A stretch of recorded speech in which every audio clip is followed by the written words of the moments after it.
Welcome into the BSN Nuggets weekly breakdown presented by Huberger Subaru. No need to ever make the drive or set foot in a dealership. Huberger Subaru can do the entire deal remotely and bring your new car anywhere in Colorado as a courtesy. Ali Monroy here with BSN Nuggets beat writer Harrison Wind, and we're breaking down what's been going on with the Nuggets. Denver's offense had been struggling for the past couple of weeks, but they scored 130 points on Thursday night against the Knicks. How much of that do you think was Denver's offense and how much of it was the Knicks' defense? Well, it was definitely a combination of the both. Denver certainly deserves a lot of credit for their offense. They've been terrible offensively over the last 15 games, one of the worst teams in the league on that end of the floor. The two things Michael Malone's tried to do, he's trying to call less plays, and the Nuggets are trying to play with more pace. They're trying to play faster. You saw a little of that against the Knicks. They looked like the offense of last year 4 times in that game, which is what Denver's trying to get back to. But let's be honest, the Knicks are not a great defense either. They let Denver have really whatever they wanted on that end of the floor. But this was a confidence builder for Denver. It really doesn't matter who these wins come against. If they can keep their offense humming like it was against the Knicks, that's just going to build confidence for them going forward, really no matter who they play. Well, there's been a lot of scrutiny when it comes to Mason Plumlee and Nikola Jokic playing together this season, but the two played great against New York. How do you think Michael Malone will use them together in the future? Yeah, like you said, they played great together against the Knicks. The cohesion, the synergy they had in that game was one of the reasons why Denver was able to be so effective on the offensive end. If you look at the two-man pairings in that game, just from a plus-minus perspective, Jokic and Plumlee were Denver's best pairing last game against the Knicks. They had the best plus-minus out of anybody. So how will they progress going forward?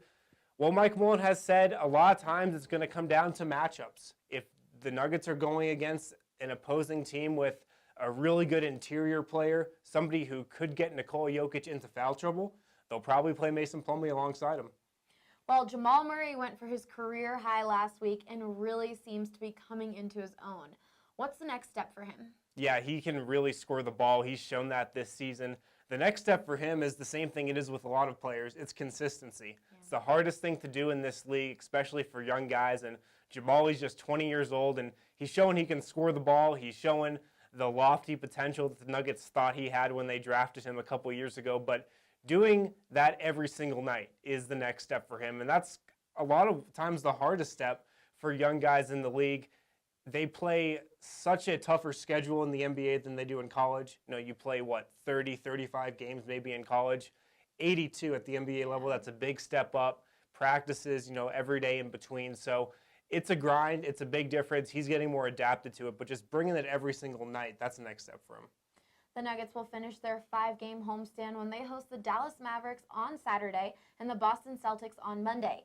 They then travel to San Antonio to take on the Spurs on Tuesday and come back to Colorado for a 3-game homestand starting against the Oklahoma City Thunder on Thursday. What will you be watching for in this next stretch of games? Well, a lot of tough opponents, like you mentioned, San Antonio, Boston. They play Houston twice this month. They got dates, like you said, with the Thunder and the Warriors upcoming as well. So this is gut check time for Denver right here. We've talked about a lot how they have a lot of home games in January. 10 home games to just 5 road games. They faltered a little at the beginning of the month, dropping some winnable games against teams they should have beaten. But this is a time where Denver's got a lot of games at home. They're going to find out a lot about themselves against these difficult opponents. They want to keep their heads above water without Paul Millsap, who's still on schedule to return after February's All-Star break. So they still won't have him for another couple weeks. They've just got to stay around 500. They've got to stay within striking distance of that 8 seed, which they are right now. So just keep their heads above water and just brace themselves until Millsap gets back here. Well, be sure to follow all of our coverage on bsnnuggets.com. For Harrison Wind, I'm Ali Monroy, BSN Denver. Huberger Subaru is the largest dealer in the U.S., which means big inventory and better pricing.